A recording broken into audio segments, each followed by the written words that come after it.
की।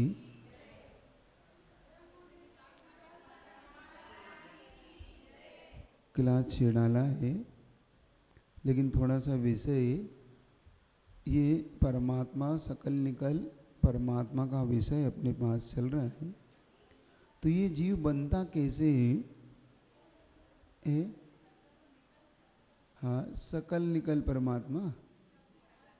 सकल मतलब जो अभी सकल, कल मतलब कर्म, कर्म सही थे, नि यानी जिनके कर्म निकल चुके हैं, ऐसा। तो संपूर्ण कर्मों को निकल जाता है वो निकल परमात्मा यानी सिद्ध। अभी कुछ निकले कुछ रह गए, इसलिए वो सकल परमात्मा है, कर्मों से जो सहित है अभी, ऐसे। हाँ, कल का शरीर जो सकल यानी शरीर सहित है, जो निकल यानी शरीर से जो रहित है, वही कर्म के सहित होने से ही कर्म शरीर सहित होगा। ठीक है, अब इसको थोड़ा सा विषय को आज देखो कि ये जीव आत्मा कैसे जगन अंतरात्मा मध्यम अंतरात्मा बनता है और कब तक ये बहिर आत्मा होता है। तो इसको समझने के लिए थोड़ा गुणस्थान के विषय को आप समझ लो, बहुत अच्छा विषय है आपके लिए, समझने लायक विषय। पहले अपन ये समझ लें,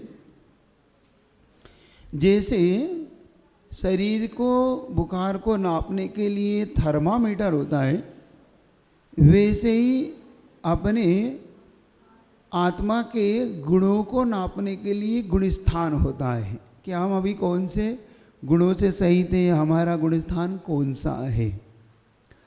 जैसे हमारी आत्मा का विकास और पतन होता रहता है, मतलब हम ऊपर नीचे होते रहते हैं, तो गुणस्थान को नाप देखकर ही हम अपने योग्यता को जान पाते हैं ना। तो आज थोड़ा सा इस विषय को पढ़िएगा, बहुत अच्छा विषय है, देखिएगा। सबसे पहले गुणस्थान कहते किसे हैं? आपके पास अगर 237 पृष्ठ हो तो निकाल लेना, वो 237 पृष्ठ पे विषय को अच्छे से समझना, या यह विषय आपके लिए बड़ा काम का है। हमारे पास गुणस्थान को समझने के लिए तो गुणस्थान कहते मोह और योग के निमित्त से आत्मा के जो परिणाम होते रहते उनका नाम गुणस्थान है। मोह की जब मंदता होती है, योगों की कसायों की मंदता जब होती है, तब हमारे आत्मा विकास करती है। और जब हमारे आत्मा में मोह तीव्रता से बढ़ने लगता है, कसाई की तीव्रता होने लगती, तो हमारी आत्मा पतन को प्राप्त होती रहती है। तो यहाँ पर दो चीज़ दिए विशेष तौर से, मोह और योग के आत्मा के जो योग से, अब इन दोनों के मिलन से जो हमारे अंदर परिणाम होते रहते हैं, हमारे अंदर होने वाला आत्मा में उतार चढ़ाव या हमारे भाव, परिणाम का मतलब क्या लेना, भाव होते रहे, राग देश इत्यादि के जो भाव होते रहते, या हम अपने आत्मा में महसूस करते रहते हैं भैया आज संकलेश हो रहा है, आज विशुद्धि बढ़ रही है, इस प्रकार के जो परिणाम होते रहते हैं, इसका नाम है गुण स्थान। ठीक है। अब मोह आपके पता ही है, मोह की प्रकृति आपको बता चुका हूं। मोह कितने प्रकार का होता है? दो प्रकार का, चारित्र मोह और दर्शन मोह। चारित्र मोहनी की यहाँ पर टोटल 25 प्रकृतियाँ होती है, वो आपको पता ही है। 25 कौन सी होती है? तो अनंतानवंदी क्रोधमान माया लोभ, अप्रत्याख्यान क्रोधमान माया लोभ, प्रत्याख्यान क्रोधमान माया लोभ और संजलन क्रोधमान माया लोभ। 4 चौक 16 और 9 कसाई होती, हास्य, रति, अरति, शोक, भय, जुगुप्सा, स्त्रीवेद, पुरुषवेद और नपुंसकवेद। इनको हम कुल मिलाएंगे तो ये कहलाएगी 25 प्रकृति। ये किसकी प्रकृति है? चारित्र मोहनी की। और दर्शन मोहनी की 3 प्रकृतियां हैं, वैसे तो एक है लेकिन इसके 3 टुकड़े हो जाते हैं। मिथ्यात्व, जब ये 25 और एक मिथ्यात्व होता है तो ये 26 प्रकृति कहलाती है। कहीं कहीं आपको ऐसा भी शब्द सुनने को मिलेगा 26 का सत्व। 26 का सत्व मतलब ये 26 प्रकृतियां। कहीं मिलेगा 28 का सत्व। तो इनमें 2 और जोड़ लेना, इसके टुकड़े सम्यक मिथ्यात्व और मिथ्यात्व। तो दर्शन मोहनी की कितनी प्रकृति हो गई? 3, मिथ्यात्व, सम्यक मिथ्यात्व और सम्यक प्रकृति। अब अनंतानुबंधी का काम आपको पता है, अनंतानुबंधी जीव को सम्यक दर्शन नहीं होने देती। अनंतानुबंधी दो प्रकार से काम करती है। पहला काम करती है सम्यक दर्शन को नहीं होने देना, दूसरा काम करती है चारित्र को नहीं ले देना। इसको द्विमुखी कहा जाता है। क्या कहा जाता है? दो मुखी, मतलब ये दोनों तरफ से वार करती है, आगे से भी और पीछे से भी। दो मुखी वाला सांप देखा कभी? पीछे भी सांप मुख होता है उसका, तो ऐसा कहते 6 महीने इधर से चलता है, 6 महीने इधर चलता है, ऐसा सुना जाता है। ऐसे ही ये अनंतानुबंधी दो तरह से काम करती है, सम्यक दर्शन को भी नष्ट करती है और चारित्र को भी नष्ट करती है। ठीक है। अप्रत्याख्यान का काम है चारित्र तो नहीं लेने देती, लेकिन सम्यक दर्शन को नष्ट नहीं होने देती। उसका काम क्या है? सम्यक दर्शन तो बनाए रखती है, लेकिन चारित्र नहीं लेने देती है, इसका काम है ना। तो ये चारित्र मोहिनी की प्रकृति है ना, तो चारित्र नहीं लेने दे रही, लेकिन इसका काम क्या है? सम्यक दर्शन को सुरक्षित रखती। कोई बात नहीं, आप सम्यक दर्शन रख लो, लेकिन चारित्र नहीं लेने दूंगी मैं आपको। फिर प्रत्याख्यान का काम है, आपको चारित्र लेने तो देती है, लेकिन वो कहती है मुनि नहीं बनने दूंगी, आप पंचम गुण स्थानवर्ती बन जाओ, सम्यक दर्शन प्राप्त कर लो और आप पंचम गुण स्थान में रहो, लेकिन मुनि नहीं बनने दूंगी। ठीक है। और संजलन का काम है मुनि तो बन जाओ, लेकिन आपको यथाख्यात चारित्र नहीं लेने दूंगी, मतलब आपको केवल ज्ञान के योग्य चारित्र नहीं लेने दूंगी। तो इन तीनों का काम आपको चारों काम समझ में आ गया। अनंतानुबंधी का क्या काम क्या है? सम्यक दर्शन का और सम्यक चारित्र, इन दोनों का नाश करना। अब प्रत्याख्यान का काम क्या है? चारित्र, एक देश चारित्र को नहीं होने देना, सम्यक दर्शन को तो होने देती है। प्रत्याख्यान का काम क्या है? एक देश चारित्र होने देगी, सम्यक दर्शन होने देगी, लेकिन मुनि नहीं बनने देगी। और संजलन का काम क्या है? मुनि तो बन जाओ, सम्यक दर्शन भी रख लो, लेकिन तुम्हें यथाख्यात चारित्र जिससे केवल ज्ञान की प्राप्ति होती वो नहीं लेने दूंगी। ठीक है। एक देश चारित्र, अप्रत्याख्यान है, अप्रत्याख्यान में ना एक देश आएगा ना सकल देश, दोनों नहीं आएगा। हाँ, सम्यक दर्शन, यही कह रहा हूँ कि अप्रत्याख्यान आपके सम्यक दर्शन को घात नहीं करती, लेकिन एक देश चारित्र भी नहीं लेने देती, और मुनि तो बनने ही नहीं देती। जब एक देश नहीं लेगा तो सकल देश भी नहीं लेगा। तो चारों काम समझ में आ गए आपको? आपको पीछे वालों को समझ में आ रहे हैं, है ना। अब हास्य का काम है हंसी उत्पन्न करना। हम जो हंसते रहते हैं उसमें मुख्य रूप से हास्य कसाय काम करती रहती है। रति का काम है प्रीति उत्पन्न करना, तो रति हमारे लिए प्रीति उत्पन्न करती है, अच्छा लगने लगता है वस्तु को देख के, व्यक्ति को देख के ना। तो यहाँ पर वस्तु के लिए प्रीति होना, और वहाँ पर जो राग है वो व्यक्ति के लिए प्रीति होना। जो राग देश दो कहेंगे ना, क्रोधमान मायालु, इसलिए बता रहा हूँ आपको। तो हास्य रति अरति, आपके वस्तु के प्रति जो अरति का भाव उत्पन्न करे, अच्छे नहीं है, खराब है, अलग करो, हमें अच्छा नहीं लग रहा, ये अरति है। शोक, अंदर आपको जो अंदर ही अंदर पीड़ा दे, उसका नाम शोक, दुख उत्पन्न करे। भय, डर उत्पन्न करे। जुगुप्सा, ग्लानि, हम तो इसको देख भी नहीं सकते, ठीक है, ग्लानि। और स्त्रीवेद, जो पुरुष की अभिलाषा करे वो स्त्रीवेद है, जो स्त्री की अभिलाषा करे वो पुरुष वेद है, जो स्त्री पुरुष दोनों को चाहे वो नपुंसक वेद है। ये इस प्रकार से ये 9 कसाय हो गई आपकी, हो गए 25 कसाय। संक्षेप में बता रहा हूँ तो समझ में आ गई। फिर आता है मिथ्यात्व का काम। मिथ्यात्व का एक ही काम है, सम्यक दर्शन को नष्ट कर दो। जब सम्यक दर्शन नष्ट हो गया तो चाहे तो अपने आप ही, ठीक है। मिथ्यात्व का काम क्या है? सम्यक मिथ्यात्व का काम है, ये एक अलग ही प्रकार की प्रकृति है, ये मिली जुली प्रकृति, क्योंकि इसका नाम है सम्यक मिथ्यात्व। ना सम्यक दृष्टि है ना मिथ्या दृष्टि है, ये तीसरा ही रूप है, इसको बोलते जात्यंतर सर्वघाती प्रकृति। कौन सी प्रकृति बोलते हैं इसको? हाँ, थोड़ा थोड़ा आप विषय को पहले सुन लो तो आपको थोड़ा थोड़ा समझ में आएगा। जात्यंतर का मतलब होता है जैसे हल्दी होती है, हल्दी का कलर कैसा होता है? पीला। चूने का कलर सभी, लेकिन हल्दी चूना दोनों को मिला दो तो लाल हो जाता है, ना पीला है ना सफ़ेद है, अलग ही कलर हो गया ना। इसको बोलते हैं जात्यंतर, अपनी जाति से भिन्न। जात्यंतर का मतलब क्या? जाति से अंतर रखता है, ये इसका नाम है जात्यंतर सर्वघाती प्रकृति। सर्वघाती का मतलब हुआ ये भी सम्यक दर्शन को नहीं होने देती। तो ये दर्शन मोनी समझ में आ रही है आपको? मिथ्यात्व का काम क्या है? सम्यक दर्शन को घात पहुंचाना। सम्यक मिथ्यात्व का काम है ना सम्यक दर्शन ना मिथ्या दृष्टि बनाना, ये तीसरे रूप बना देना। और सम्यक प्रकृति का काम है आपके अंदर सम्यक दर्शन तो उत्पन्न करना, लेकिन कल हमने चलमल अगाड़ दोष सुने थे कल, वो उत्पन्न करना। सम्यक दृष्टि को सम्यक दृष्टि तो बना देती है सम्यक प्रकृति के उदय में, लेकिन वो कहती है लेकिन कुछ ना कुछ दोष तो उत्पन्न करूंगी। ठीक है, ये आपको समझ में आया?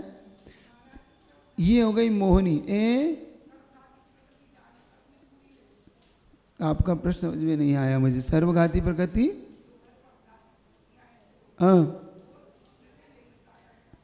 नहीं नहीं, सर्वघाती सारी जात्यंतर नहीं होती, ये अलग प्रकृति, इसके लिए इसको सर्वघाती भी और जात्यंतर भी है। सर्वघाती प्रकृति तो बहुत सारी है, अनंतानुबंधी सर्वघाती प्रकृति है, अब प्रत्याख्यान सर्वघाती है, प्रत्याख्यान सर्वघाती है, ये सब घातीय प्रकृतियाँ हैं ये सब।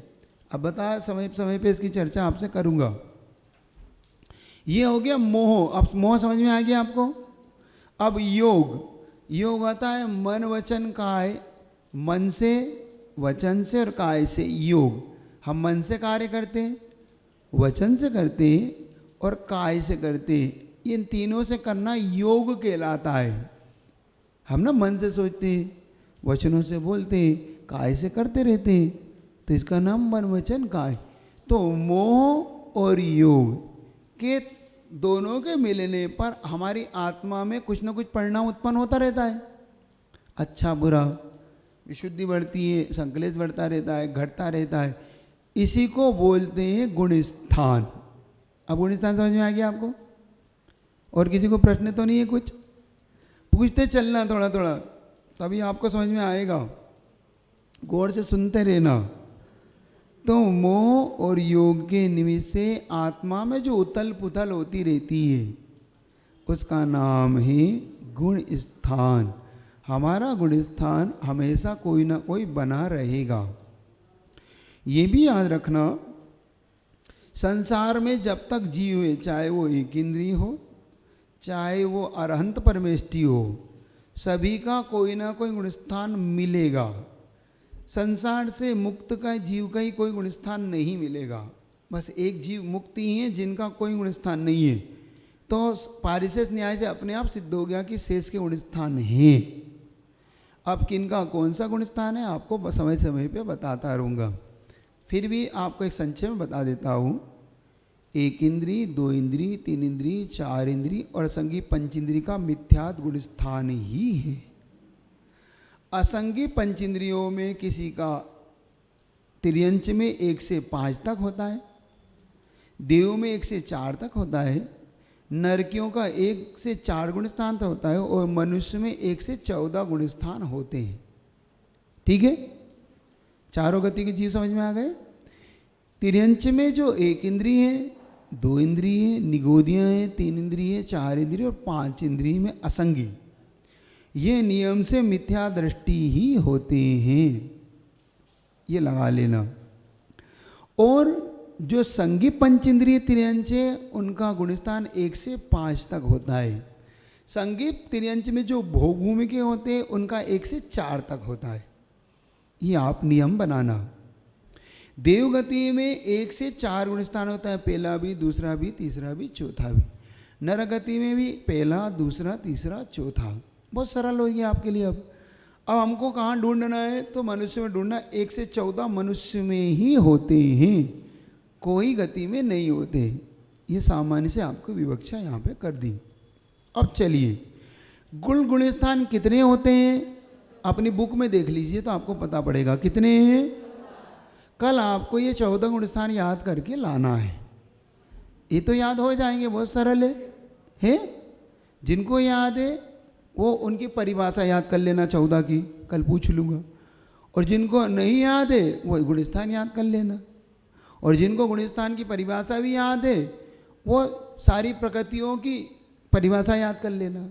आगे का काम सौंप देता हूँ उनको, है ना। तो आप कहोगे गुणस्थान ही पूछ लेना अब हमसे क्या करें। तो कल आपको 14 गुणस्थान याद करके आना है। आपको होमवर्क में याद करा दूँ। देखो बहुत सरल है याद करना। पहला है मिथ्यात्व, ये तो सबको परिभाषा है। दूसरा है सासादन। सासादन का मतलब होता है जिसने सम्यक दर्शन की असाधना की है, स असाधन। इसका सीधा सीधा दो, कभी भी मैंने पहले भी आपसे कहा, फिर कह रहा हूँ, सबसे पहले शब्द का अर्थ हमें आता है तो बहुत जल्दी हम पकड़ जाएंगे। ये शब्द कैसे बना है? स आसाधन। असाधना करते ना, ये श्वेतांबर में बहुत चलता है ये शब्द। असाधना हो गई, असाधना हो गई। असाधना का मतलब दोष लग गया, छूट गया, खराब हो गया, बिगड़ गया। तो स आसाधन, जिसने सम्यक दर्शन की असाधना की है, सा से सम्यक दर्शन।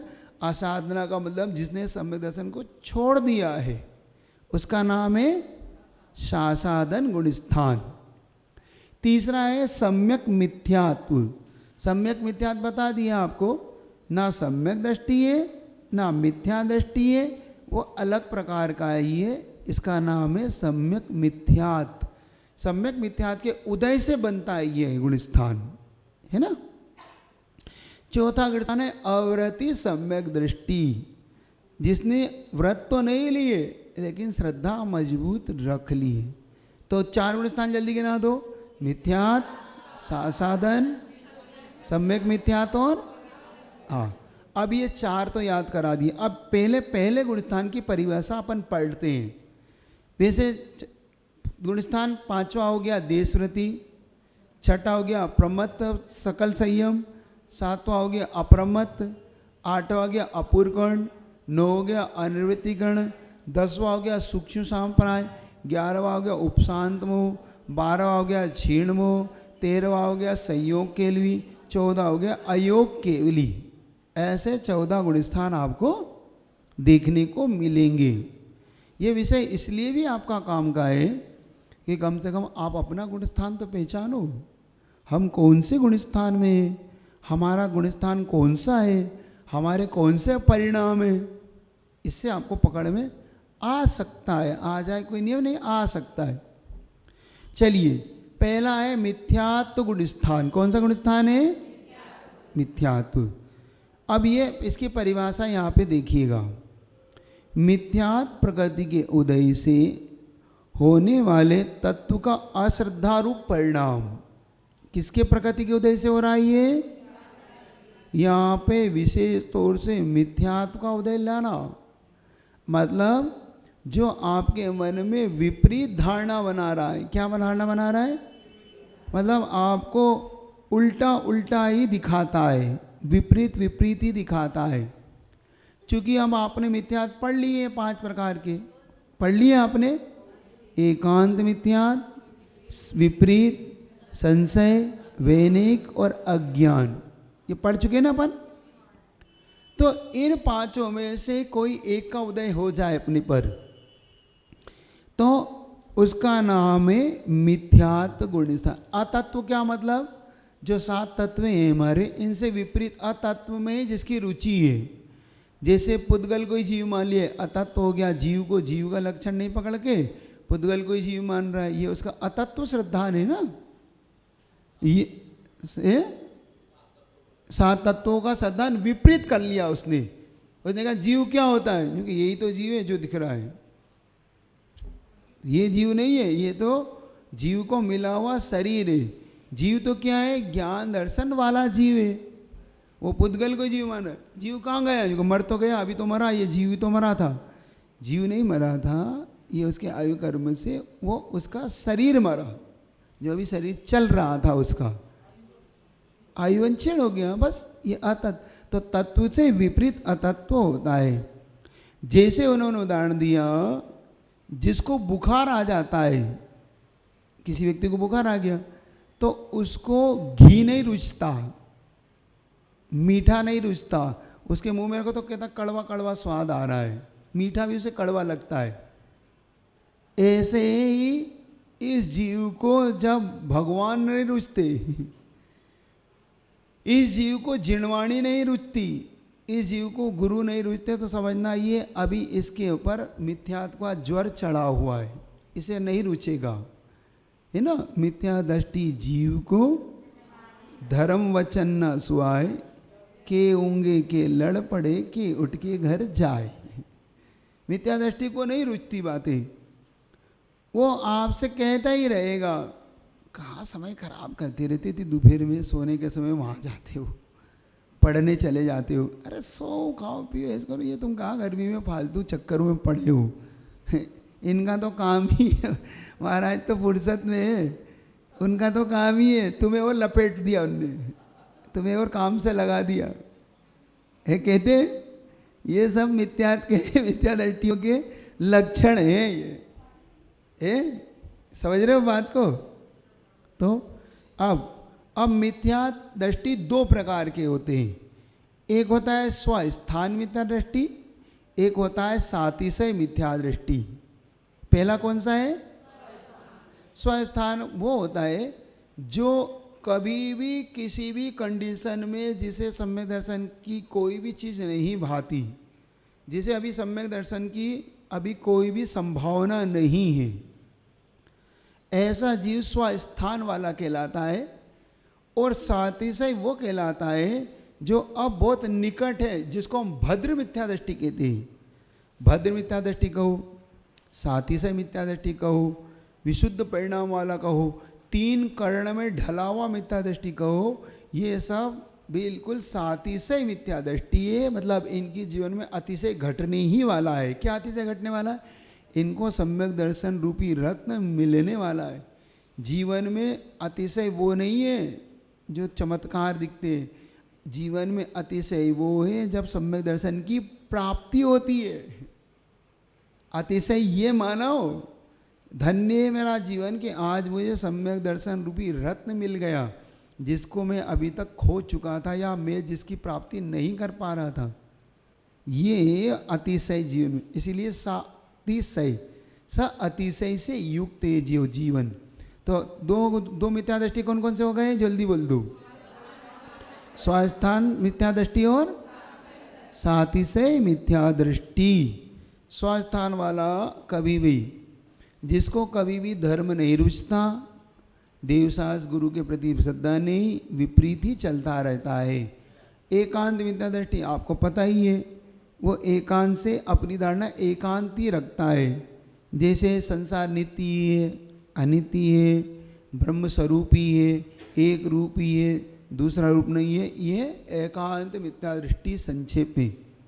विपरीत मिथ्या दृष्टि उल्टा ही चलता है, परिग्रह ही सही मुक्ति हो जाती है, केवली कौला आ रही है, स्त्री को मुक्ति होती है, ऐसी विपरीत धारणाओं को जो बना लेता है। ठीक है, ये हो गया विपरीत। फिर आता है संशय, जिसको अभी संशय हो रहा है, क्या मालूम अब ये मुक्ति होगी कि नहीं इससे। देवसास गुरु को पूछ तो रहा हूँ, लेकिन क्या मालूम मुझे मुक्ति होगी कि नहीं, या मुझे सम्यक दर्शन होगा कि नहीं, क्या मालूम इसका फल देखा जाता है कि नहीं। मैं व्रत उपवास कर तो रहा हूँ, दान कर तो रहा हूँ, लेकिन क्या मालूम इसका फल होगा कि नहीं। अब संशय में पड़ गया वो, क्योंकि मुझे कुछ समझ में नहीं आ रहा है इसका। मैं कर तो रहा हूँ बहुत दिनों से, लेकिन फल दिखता नहीं है। और अपन बहुत जल्दी आ जाते हैं इस घेरे में, इस घेरे में, इस संशय में बहुत जल्दी पड़ते हैं अपन, क्योंकि अपने सामने समस्या ये है, कोई केवली भगवान नहीं है, अवधि ज्ञानी मेरा प्रकार कोई मुनि नहीं है, कोई अतिशय दिखाई देता नहीं है, कोई रिद्धिधारी मुनि महाराज है नहीं। अब विश्वास करें कैसे? देखो अपना विश्वास दृढ़ बने कैसे? हमारे साथ सारी की सारी उल्टी परिस्थितियां, विपरीत परिस्थितियों में हम सम्यक दर्शन को पाना चाह रहे हैं।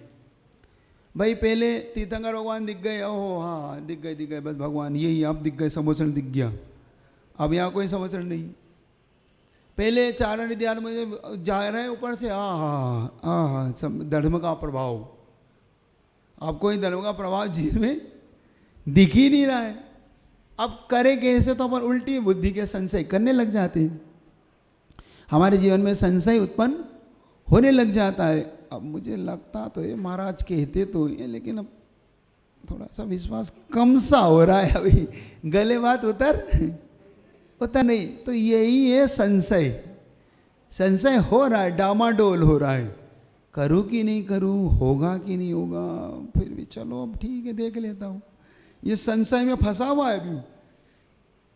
और जो दृढ़ होता है वो कहता है क्या संशय, इतना जीवन बिताया, एक जीवन और सही, इतना जीवन भी तो अपन ने बिताया है, इतने कहाँ से अपन भटकते हुए आ रहे हैं। तय तो है कि संशय के कारण ही तो मुक्ति नहीं मिली। आज निशंक होके देख लेता हूँ, जो होगा सब आज एक जीवन इनके नाम ही सही, तो निशंक हो जाता है। क्योंकि अपना यहाँ रहना ही बता रहा है कि हम कभी निशंक नहीं हो पाए। हमारा इस पंचम काल में जन्म लेना ही बता रहा है कि हम ऐसे ही मिथ्यादृष्टि बने रहे, और इसी कारण से आज यहाँ तक पहुँच पाए हैं। कोई योग से हमें ये मिली है चीज़ अपने को बस। अब यहाँ संशय मत करना, यहाँ निशंक होके काम कर लेना। तो संशय में अपने लिए बहुत जल्दी फंसते हैं। इस पंचम काल में हमारा संशय बहुत जल्दी हो जाता है कि नहीं? वहाँ तो देखा था, अब यहाँ समझ में नहीं आ रहा है। अतिशय तो वहाँ दिख रहा है, यहाँ तो कोई अतिशय दिख नहीं रहा। देखो उल्टा उल्टा होता है अपने साथ। वो जितने भी ये भवनित्री गीत में ये सब देवता वहाँ अतिशय दिखा रहे हैं, वहाँ पे तो भीड़ लगी हुई मिल रही है, वहाँ पर लाइन लगी हुई है, और यहाँ कोई दर्शन करने वाला ही नहीं दिख रहा है। अब कैसे मानो कि ये सच्चा है कि वो सच्चा है?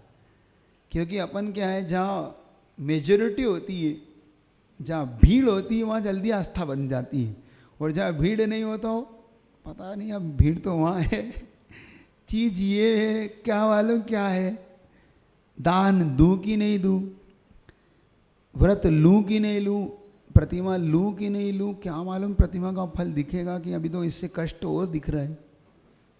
हाँ, प्रतिमा लेने के बाद झंझटें और सारी दिख रही हैं। अब कुएं का पानी पियो, 16 बचा के रखो, बाहर जा नहीं सकते, भीतर रह नहीं सकते हाँ, भीतर बहुएं नहीं रहने दे रही, और बाहर जाने की कोई उम्मीद नहीं दिख रही है। अब क्या करें? और सुना ऐसा था कि सम्यक दृष्टि को ये मिलता है वो मिलता है, आफत और मिल रही है, तो है ना, ये है ना, ये है संशय। ये हमें निशंक नहीं होने दे रहा है। विपरीत हम होते चले, लेकिन डरना नहीं, थोड़ा सा निशंक हो जाना। एक चोर निशंक हो सकता है, तो हम तो साहूकार हैं थोड़े निशंक बनो। तो ये संशय, तो सम्यक दर्शन ज्ञान चरित्र का फल हमें नहीं दिख रहा, फिर भी अंधकार में भी हाथ पैर मारते रहना, अंधकार में भी हाथ पैर मारते रहो, कुछ तो हाथ लगेगा। बस कुछ हाथ लग गया तो समझना ये काकताली न्याय से अपने हाथ में लग गई चीज, हो गई बेड़ा पार। हाथ पैर मारते रहो, क्योंकि बैठने से कुछ नहीं होगा, ये तो तय है। बहुत से लोग छोटे छोटे जब हम पाठशाला पढ़ाते थे तो बच्चे लोग पूछते थे, अब भैया जी 10th का एग्ज़ाम देने जा रहे हैं, अब हमें कुछ टिक बताओ क्या करना है। तो हमने कहा देखो अब तुमने जो याद किया वही, अब मैं क्या बताऊंगा उसमें, कल पेपर, अब क्या बताऊंगा। तो तुमने जो याद किया वो तो लिखी आना, और जो नहीं किया वो भी लिखाना। क्या? क्योंकि अगर तुम खाली छोड़ आए तो कोई नंबर नहीं देगा। वो जिस प्रश्न का उत्तर आता है वो तो लिखी है ना, और जिस प्रश्न का उत्तर नहीं वो भी लिखाना। क्योंकि जो नहीं लिखोगे तो तय एक भी नंबर नहीं देगा, और लिख आए तो कुछ तो दे ही देगा, और उसने अगर आंख बंद के जांची तो पूरे दे देगा, क्योंकि कभी कभी आंख बंद करके जांचता है वो। अब भाई उसने कहा ये ठीक है, ये ठीक है, ये ठीक है, ये ठीक है, ये ठीक है। अब वो कहाँ उसके पास समय, हजारों कापियों का बंडल पड़े वहाँ, उसके बाद क्या लिखा है तो कहीं खट खट करता रहता है वो, एक लाइन ऊपर की पढ़ता है, एक नीचे की पढ़ता है, नीचे सट कर देता है वो। तो भाई तुम इतनी ट्रिक ले लो मेरे से कि तुम खाली प्रश्न एक भी छोड़ के मत आना, तुम लिख के जरूर आना। तो कहता ये ठीक है। अभी तक हमारे दिमाग में ये बात नहीं था, हम तो घबरा जाते थे कि अब ये प्रश्न का उत्तर नहीं आता, क्या करें, क्या लिखे क्या ना लिखे। समझ रहे हो तुम लोग? खाली क्या अच्छा खाली पेज का नंबर देगा? नहीं देगा। और मान लो पढ़ लिया तो काट देगा मान लो उसने पढ़ लिया तो काट देगा, नहीं देगा कोई बात नहीं, लेकिन नहीं पढ़ा तो वो पूरे देगा, है कि नहीं? ये ऐसे ही डरो नहीं, इस पंचम काल में हाथ पैर मारते रहो। कहीं सम्यक दर्शन की लगी लॉक तब तो वारे नहीं आ रहे, और नहीं तो मिथ्या दृष्टि तो है। इसलिए सच्चे देवता गुरु पे विश्वास कर जाओ। गुरुदेव कहते थे मरते मरते मर जा पर कुछ कर जा, कर्जा न कर जा, न कर जा, मरते मरते मर जा पर कुछ कर्जा न कर जा। कर्जा करके मत मर, कुछ करके मर। समझ रहे हो कि नहीं? कुछ करके मरो, कुछ बढ़ो आगे, कुछ करो, सम्यक दर्शन को धारण करो, उसके योग्य अपनी भूमिका बनाओ। तो ये गुणस्थान समझ में आ रहा है आपको? इस मिथ्या गुणस्थान में पहले आप समझ लेना, संशय नहीं करना। कुछ भी हो जाए कहना मुझे कोई संशय नहीं, मुझे अपनी गुरु की बात पर बिल्कुल विश्वास है। तर्क तत्व अतर्क गोचरो, तत्व में कोई तर्क नहीं होता, इफ बट नहीं होता, क्योंकि हम बहुत सारे इफ बट करते रहते, वो नहीं करना कभी भी। आज्ञा सम्यक दर्शन मानो और आगे बढ़ो। हाँ यही है, ऐसा ही है।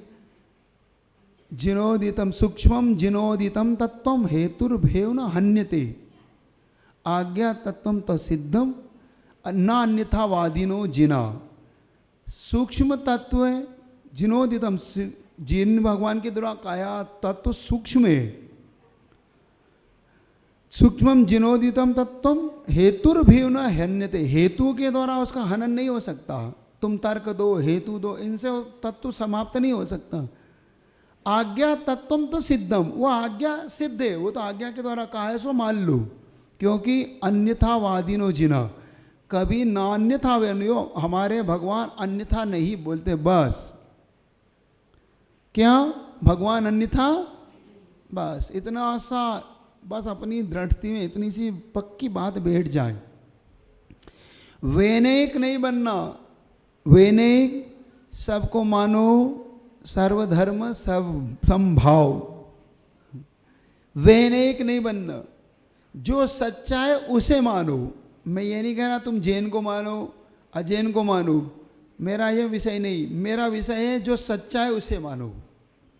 सच्चे की परिभाषा बनाओ, सच्चे की परीक्षा करो और उसको मान लो, बाकी से झूठे को छोड़ दो।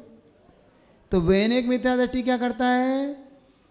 तुम भी हो और तुम भी भाई, हमें तो कोई मतलब नहीं, जो होगा सो देखा जाएगा। ऐसा नहीं करना, इसमें नुकसान होगा आपका। और एक अज्ञान, जिसे हित और अहित के विषय में कुछ भी नहीं पता, वो अज्ञानता से करता रहता है। क्या करें अब, देखो भैया कर लो, अज्ञानता है, कर लेंगे, देख लेंगे, अब जो होगा सो ठीक है, ये शायद ये काम आ जाए, नहीं तो ये काम आ जाए, कोई तो काम आएगा, ऐसा अज्ञानता से वो करता रहता है। ये हो गया आपका प्रथम गुणस्थान। ठीक है, तो मिथ्यात गुणस्थान के अंदर वो मिथ्या दृष्टि बना रहता है, उसमें रचपच जाता है। ये हो गया स्वस्थान मिथ्या दृष्टि। यहाँ पर साथ ही से मिथ्या दृष्टि कौन सा होता है, इसको और समझ लो। साथ ही साथ मिथ्या दृष्टि वो होता है जो अब सम्यक दर्शन के बिल्कुल निकट पहुंच गया है, जो 5 लब्धियों से युक्त है। पहले जब भी सम्यक दर्शन होगा उससे पहले 5 लब्धियां होती है। प्रायोग लब्धि, विशुद्धि लब्धि, देशना लब्धि और क्षयोपशम, पहले क्षयोपशम लब्धि, विशुद्धि लब्धि, देशना लब्धि, प्रायोग लब्धि और करण लब्धि। इन 5 लब्धियों को कोई भी मिथ्या दृष्टि जब पाने लग जाता है तब वो सम्यक दर्शन के अभिमुख होने लगता है। क्षयोपशम लब्धि का मतलब क्षयोपशम भाव से लेना, जब उसके पाप कर्म ढीले पड़ने लग जाते हैं तब उसके ऐसे क्षयोपशम होता है उसका कि मैं क्या करूं, मैं अंधकार में हूं, मैं क्या करूं, कहाँ जाऊं, किससे पूछूं, कौन मुझे रास्ता दिखाएगा। लेकिन इतना तो है कि ये नहीं करना है। क्या नहीं करना है? मुझे नहीं पता क्या करना है, इतना जरूर है ये नहीं करना। जैसे कहाँ जाना है? बॉम्बे नहीं जाना है, दिल्ली भी नहीं जाना है, तो जाना कहाँ है वो नहीं पता।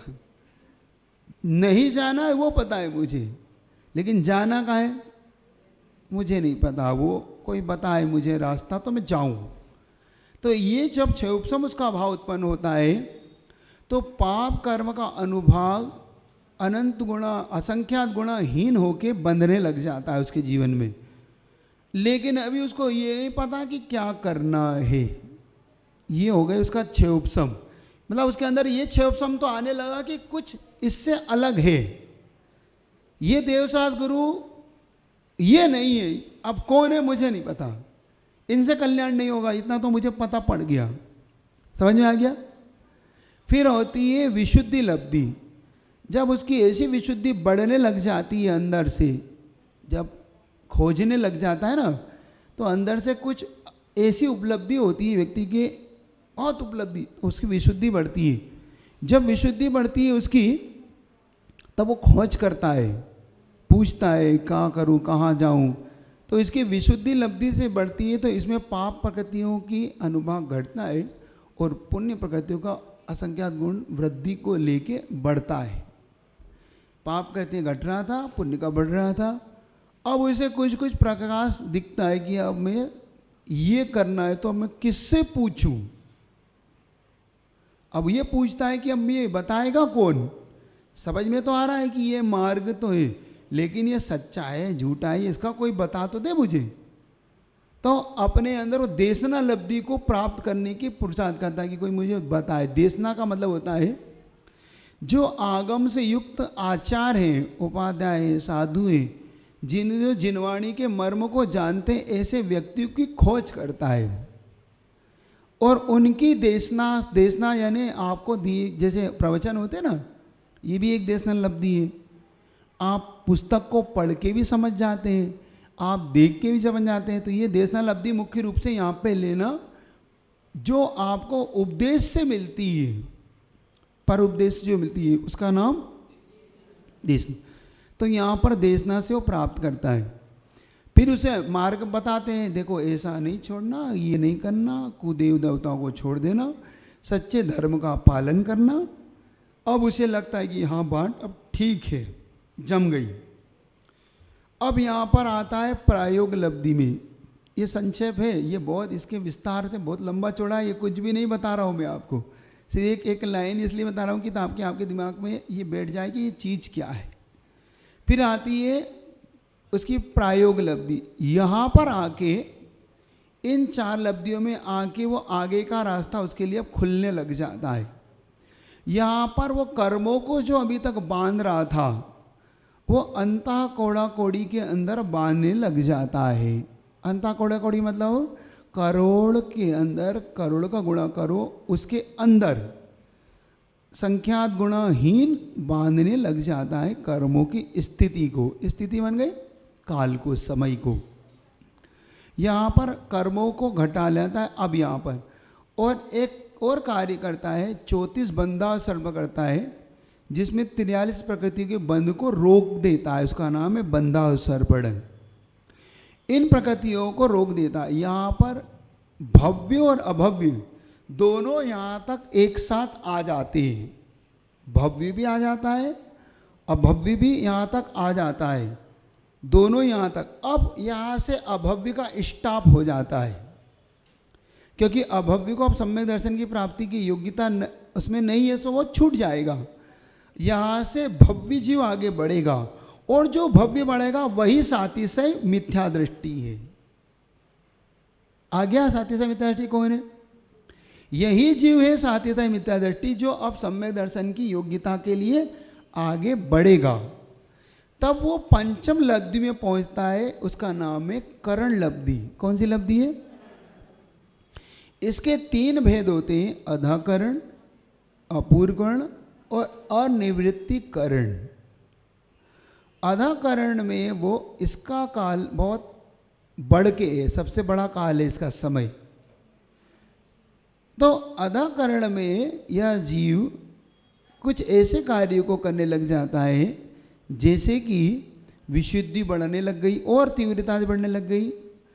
अप्रशस्त प्रकृतियों का अनुभाग घटता हुआ बांधता है, प्रशस्त प्रकृतियों का अनुभाग बढ़ता हुआ बांधता है, और अपने कर्मों में अपनी उसको स्थिति को व्यवस्थित करता रहता है।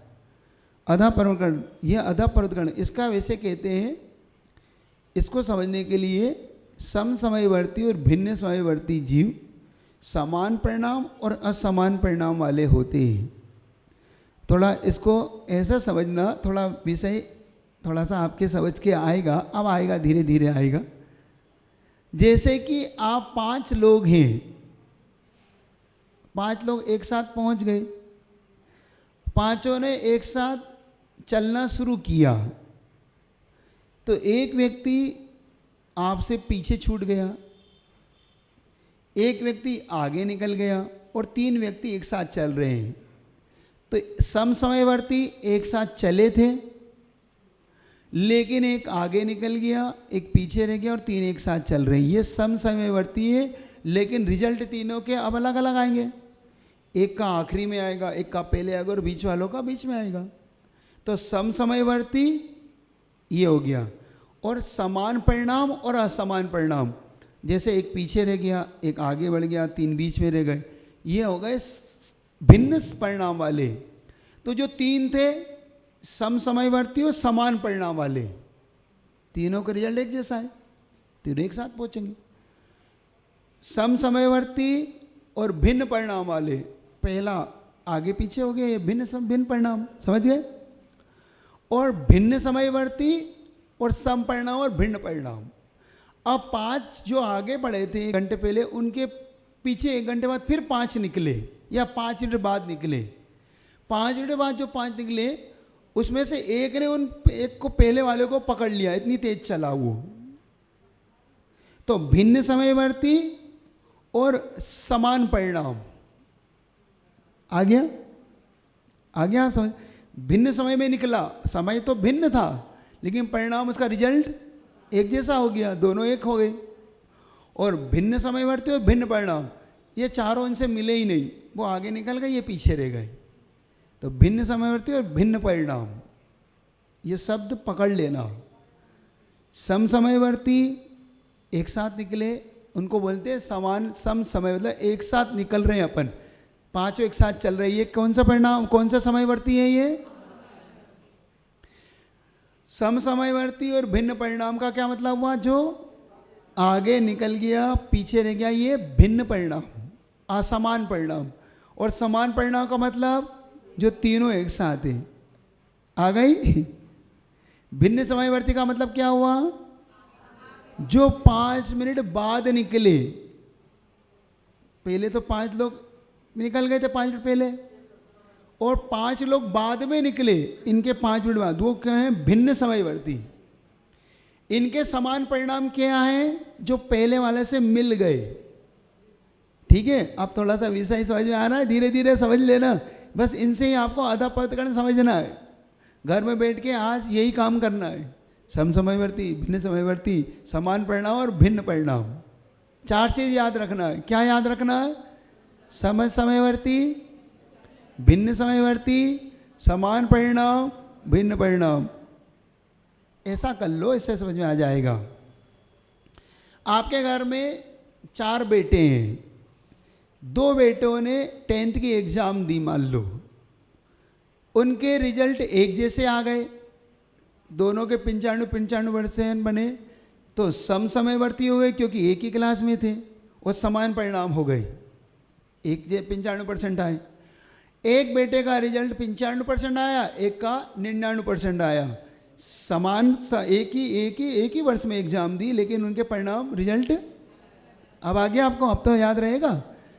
और 2 बेटों ने 1 साल बाद दी 10th की एग्जाम, तो एक लड़का तो उस पहले वाले के बराबर ही ले आया, 95% ही ले आया, तो भिन्न समयवर्ती और परिणाम एक जैसा। अब ठीक है। और एक लड़का उनसे 100% ले आया, आपका चौथा लड़का, भिन्न समयवर्ती और परिणाम भी भिन्न। अब तो ठीक है, रिजल्ट भिन्न, रिजल्ट एक जैसा, रिजल्ट अलग, 2021 में दी, एक ने 2022 में दी। अब तो ठीक है, समसमयवर्ती यानी 2021 में देने वाला, भिन्न समयवर्ती 2022 में देने वाला, समान परिणाम वाला 95% वाला, विषम परिणाम वाला 95-97% वाला। ठीक है, ये अधा प्रवर्तकरण संक्षेप में आपके लिए। ठीक है, फिर आ रहा है अपूर्वकरण। अपूर्वकरण का मतलब होता है जिसने कभी पहले ऐसे परिणाम किए ही नहीं अपनी जिंदगी में, जिसको कभी ऐसा रिजल्ट ही नहीं मिला, जिंदगी भर पास हुआ 33% में, आज लाया है 100%। अपूर्व परिणाम, जो कभी पहले परिणाम नहीं हुए थे ऐसे परिणाम, तो अपूर्ववर्ती। इसमें एक ही है, समसमयवर्ती के समान और भिन्न परिणाम दोनों होते हैं, लेकिन भिन्न समय के भिन्न परिणाम ही होते हैं अपूर्वकरण में। और अनिर्वृत्तीकरण में कुछ भी हो, समसमयवर्ती हो, भिन्न समयवर्ती हो, परिणाम एक ही होते हैं, रिजल्ट एक ही आएगा। हम अब तो आपका रिजल्ट हम नहीं बदलेंगे, आपको इतने ही लाने होंगे। ये अनिर्वृत्तीकरण। आपने पिछले साल एग्जाम दी या इस साल दी, मुझे कोई मतलब नहीं, मार्कशीट वो ही लाइए, 100% ही हमारे यहाँ क्लोज होता है। क्या बोल रहा है वो? आपको हमारे यहाँ जॉब चाहिए, आपने 21 में दी, 22 में दी, उससे मुझे कोई मतलब नहीं, 100% रिजल्ट लाइए आपका। वो क्या करता कोरोना, मैं नहीं जानता कोरोना, आप तो 100% रिजल्ट चाहिए। आ गई बात समझ में? ये अनिर्वृत्तीकरण, इसमें भी कुछ कार्य होंगे, वो आपको आगे स्वयं बताऊंगा। चलिए, ये कहलाता है। तो इन कर्ण परिणामों में जब जीव पहुंचता है, जो मिथ्या दृष्टि, वो नियम से सम्यक दर्शन को प्राप्त कर ही जाएगा। अब ये पीछे नहीं हटेगा, ये नियम से सम्यक दृष्टि बन के ही रहेगा। ये 3 कर्ण परिणाम में जो ढला हुआ है, ये परिणामों के साथ शास्त्री सही मिथ्या दृष्टि इसको कहा जाता है। इसको कौन सा कहा, मिथ्या दृष्टि कहा जाता है? ओके, अब तो ठीक है। आपको फिर से एक बार दोहरा दूं पूरी कहानी है? हाँ, ताकि आपको एक बार रिवीजन हो जाए। मोह और योग के तारतम्य से गुणस्थान बनता है। मोह 28 प्रकार का है, चारित्र मोहिनी और दर्शन मोहिनी। चारित्र मोहिनी 25 प्रकार का है, दर्शन मोहिनी 3 प्रकार का है। ये टोटल 28 प्रकृतियां मोहिनी की। और योग 3 प्रकार का है, मन से, वचन से, काय से जो कार्य करते हैं उसे हम योग बोलते हैं। जब मोह और योग दोनों मिलते हैं तब हमारा गुणस्थान बनता है। ये संक्षिप्त परिभाषा। गुणस्थान 14 है, मिथ्यात्, सासादन, सम्यक मिथ्यात्, अविरत सम्यक दृष्टि, देश प्रति सम्यक दृष्टि, प्रमत्त, अप्रमत्त, अपूर्वकरण, अनिवृत्तीकरण, सूक्ष्म संप्राय, उपशांत मोह, क्षीण मोह, संयोग केवली, अयोग केवली। ये 14 गुणस्थान के कुल 14 नाम हैं। संसारी जीव इन 14 गुणस्थानों में ही पाया जाता है। इसके बाहर कोई भी जीव संसारी नहीं पाया जाएगा। वो होगा सिर्फ एक सिद्ध परमात्मा। सिद्ध परमात्मा ही है जिनका गुणस्थान से ऊपर गुणस्थानातीत है, जिनका कोई भी गुणस्थान नहीं है। भूल से भी मत लिख देना कि कोई पूछ ले तो 14 गुणस्थान मत लिख देना कि सिद्धों का गुण स्थान हो, तुम लिख दो 14। अरिहंतों को लिखना। तुमसे कोई पूछे अरिहंत और सिद्ध में कौन संसारी है, हाँ, नहीं तो तुम दोनों ही ऑप्शन में दे दे, दोनों नहीं तो तुम दोनों में टिक लगाओ। किन के 14 गुणस्थान संसार का है कि मुक्त का है? जल्दी बताओ। अभी बताया क्या है, तो अरिहंत कंसारी के मुक्त है, बात खत्म।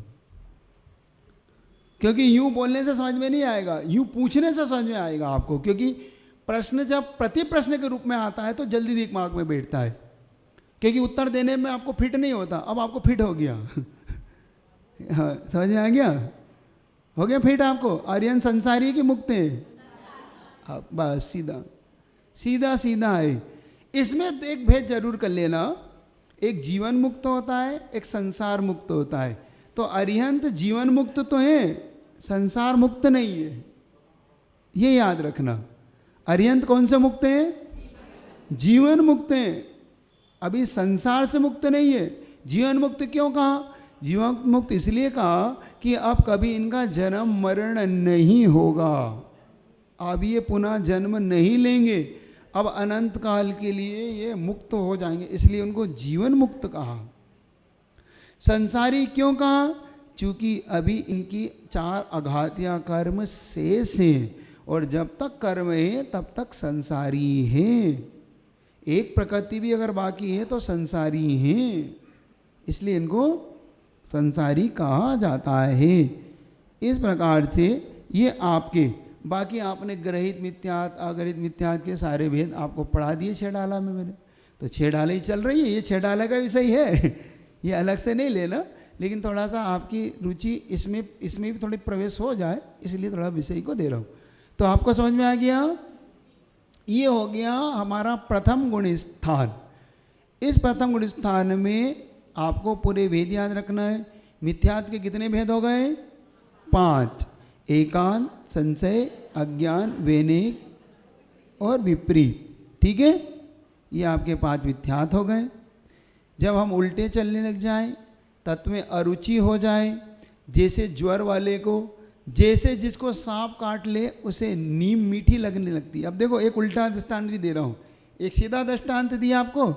जैसे ज्वर वाले को घी नहीं भाता, ऐसे ही सांप को काटने वाले को नीम भाती है, नीम मीठी लगेगी। अगर किसी को समझ में नहीं आ रहा है मुझे क्या काटा, तो उसको नीम खिला देना।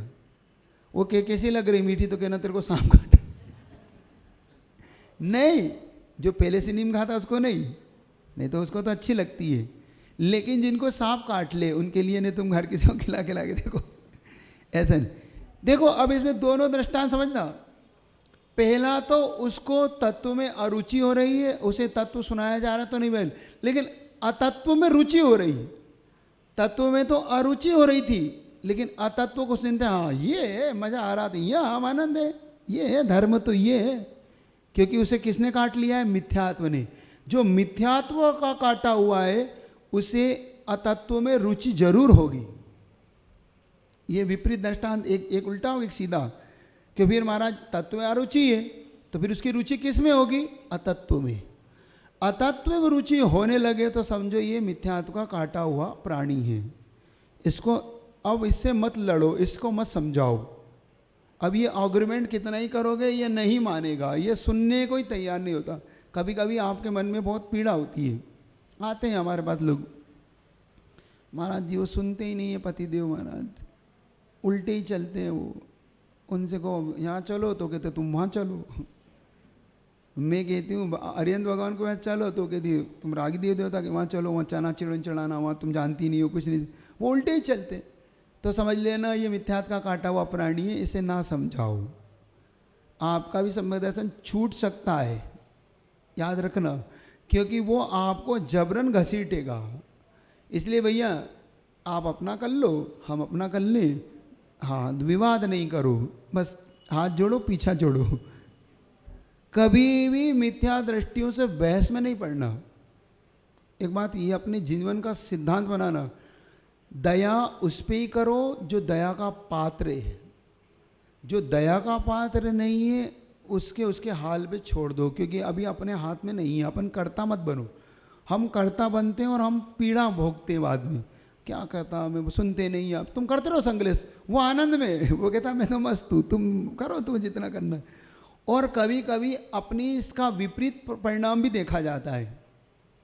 तुम आम बोलेगा, वो इमली ही बोलेगा। तुमको पूरब चलो, वो कहता नहीं पश्चिम चलो। उलझना नहीं कभी भी, आपको मैं सही बता रहा हूँ। कुछ लोग कहते हैं महाराज ये पतिदेव रात्रि भोजन नहीं छोड़ते।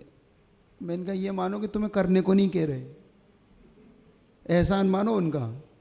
वो ना करे सो ना छोड़े, सो ना छोड़े भैया, तुम हमें नहीं कहना करने को, बस इतना ही उपकार बहुत है। समझ रहे हो कि नहीं?